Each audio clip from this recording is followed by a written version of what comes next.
نهائيات كأس إفريقيا لأقل من 20 سنة، مصر 2025. جدول مباريات المنتخب المغربي يوم الخميس فاتح ماي 2025.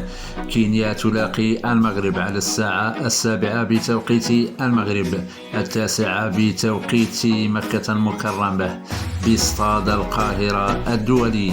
يوم الأحد 4 ماي 2025 المغرب يواجه نيجيريا على الساعة 7 بتوقيت المغرب، 9 بتوقيت مكة المكرمة باستاد القاهرة الدولي.